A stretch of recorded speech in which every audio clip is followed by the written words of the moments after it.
Audio Jungle.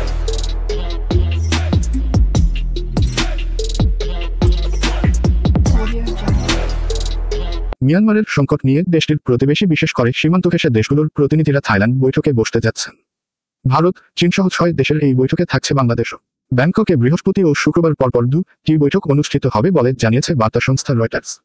আজ বৃহস্পতিবার Myanmar ইস্যুতে অনানুষ্ঠানিক বৈঠকে বসছে বাংলাদেশ, চীন, ভারত, লাওস, মিয়ানমার এবং থাইল্যান্ড। দ্বিতীয় বৈঠকটি হবে association of South East Asian নেশনসের আসিয়ান পররাষ্ট্রমন্ত্রী পর্যায়ের। এতে ইন্দোনেশিয়া ও মালয়েশিয়া যুক্ত হবে বলে জানিয়েছে বিবিসি বাংলাদেশ সার্ভিস।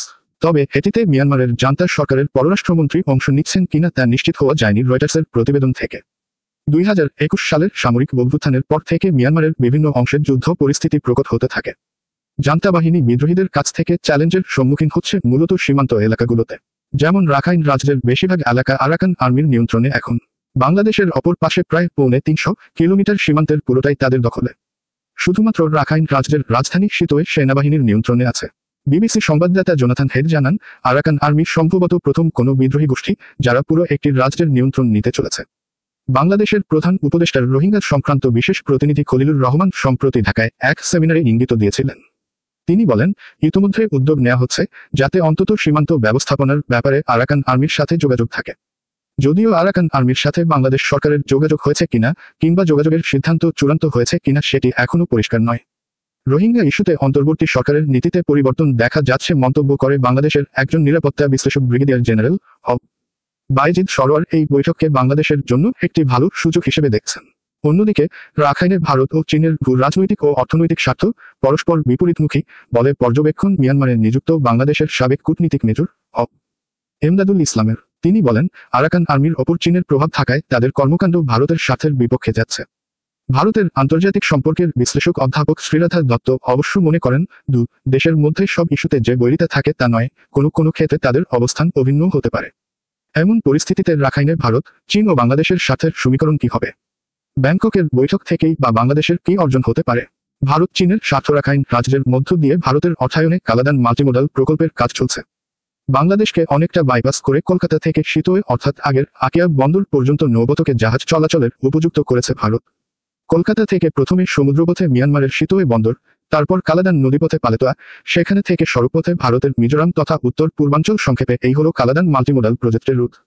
এমদাদুল ইসলাম বলেন, পথটা আরাকান আর্মির দখলে চলে গেছে। আরাকান আর্মির ওপর একচ্ছত্র প্রভাব হচ্ছে চীনের। তাদের কর্মকাণ্ড ভারতের স্বার্থের বিপক্ষেই যাচ্ছে বলে মনে হচ্ছে।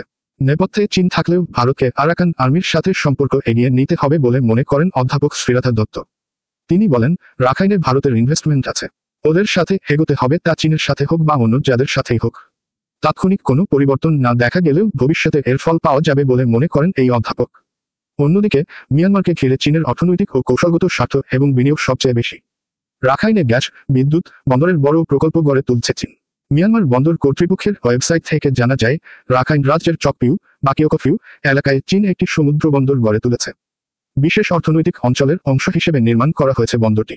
সেখানে থেকে 2টি পাইপলাইন নিয়ে যাওয়া হয়েছে চীন ভূখণ্ডে। একটা গ্যাস লাইন, অপরটি তেলের। এমদাদুল ইসলাম বলেন, মধ্যপ্রাচ্য থেকে যে জ্বালানি তারা আমদানি করবে সেটা এই পথে কুনমিং পর্যন্ত নিয়ে যাবার ব্যবস্থা হয়েছে।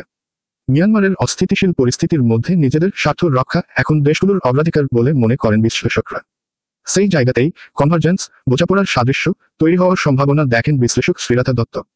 থাইল্যান্ডের উদ্যোগে আয়োজিত একটি বৈঠকে মিয়ানমারের জান্তা সরকারের পররাষ্ট্রমন্ত্রী থান শোয়ের প্রতিনিধিত্ব করার কথা রয়েছে। এমদাদুল ইসলাম বলেন, বিদ্রোহীদের কোনো প্রতিনিধি রাষ্ট্রীয় পর্যায়ের বৈঠকে অংশ নেয়ার সুযোগ নেই, যদিও তারা এখন মিয়ানমারের বাস্তবতায় পক্ষ হয়ে উঠছে। বাংলাদেশ কি অর্জন করতে পারে? রোহিঙ্গা শরণার্থী ও সীমান্তের কারণে মিয়ানমার প্রসঙ্গ বাংলাদেশের কাছ বরাবরই গুরুত্বপূর্ণ। থাইল্যান্ড সফর নিয়ে আলাপকালে সাংবাদিকদের কাছেও এসব বিষয়ে তুলে ধরেন পররাষ্ট্র উপদেষ্টা তৌহিদ হোসেন। মঙ্গলবার মন্ত্রণালয়ে তিনি বলেন, ইনফরমাল আলোচনা হওয়ার কথা রয়েছে। 3টি বিষয় আছে: বর্ডার, ক্রাইম এবং মিয়ানমারের ভবিষ্যৎ। এগুলো নিয়েই কথাবার্তা হবে। আমি কি বলবো সেটা নির্ভর করবে ওইখানে কথাবার্তা কোন দিকে এগোয় তার ওপর। মিয়ানমারে যুদ্ধাবস্থা বিরাজ করছে উল্লেখ করে পররাষ্ট্র উপদেষ্টা বলেন, সরকারের একটাই লক্ষ্য, যখন মিয়ানমার শান্ত হবে তখন যাতে আশ্রিত রোহিঙ্গাদের ফেরত পাঠানো যায়। এই লক্ষ্যেই কাজ করবে বাংলাদেশ। তবে নিরাপত্তা বিশ্লেষক এমদাদুল ইসলামের মতে, রাখাইনের দখল আরাকান আর্মির হাতে চলে যাওয়ায় প্রত্যাবাসন নিয়ে জটিলতা আরও বেড়েছে। তিনি বলেন, একদিকে মিয়ানমারের সরকারকে আস্থায় রাখতে হবে, অন্যদিকে আরাকান আর্মিও একটা স্টেকহোল্ডার অংশীজন হয়ে যাচ্ছে। আন্তর্জাতিক সম্পর্ক বিশ্লেষক শ্রীরাধা দত্ত বলেন, রোহিঙ্গা ইস্যুতে চীন প্রথম থেকেই খুব একটা প্রোঅ্যাক্টিভ অ্যাপ্রোচ, সক্রিয় দৃষ্টিভঙ্গি দেখালেও পরিস্থিতির তো কোনো পরিবর্তন হয়নি। সেই নিরিখে আন্তর্জাতিক সম্প্রদায় কোথাও একসাথে বসছে, এটিকে একটা ইতিবাচক পদক্ষেপ হিসেবে দেখতে চান অধ্যাপক দত্ত। বাংলাদেশের অন্তর্বর্তী সরকারের প্রধান অধ্যাপক ড. মুহাম্মদ ইউনূস দায়িত্ব নেয়ার পর থেকে বিভিন্ন সময় রাখাইনে বাস্তুচ্যুতদের জন্য জাতিসংঘের মাধ্যমে নিরাপদ অঞ্চল প্রতিষ্ঠা, প্রত্যাবাসন ইস্যুতে আন্তর্জাতিক সম্মেলন আয়োজনের মতো উদ্যোগে কথা বলে আসছেন। নিরাপত্তা বিশ্লেষক বাইজিদ সরোয়ার বলছেন, রোহিঙ্গা ইস্যুতে আসিয়ানকে সম্পৃক্ত করার একটি সুযোগ বাংলাদেশ পাচ্ছে। তাছাড়া বাংলাদেশের আসিয়ানে অন্তর্ভুক্ত হওয়ার আকাঙ্ক্ষায় দেশগুলোর সমর্থন পেতেও এই যোগাযোগে কাজে লাগানো যেতে পারে বলে মনে করেন বাইজিদ সরোয়ার। সূত্র, বিবিসি।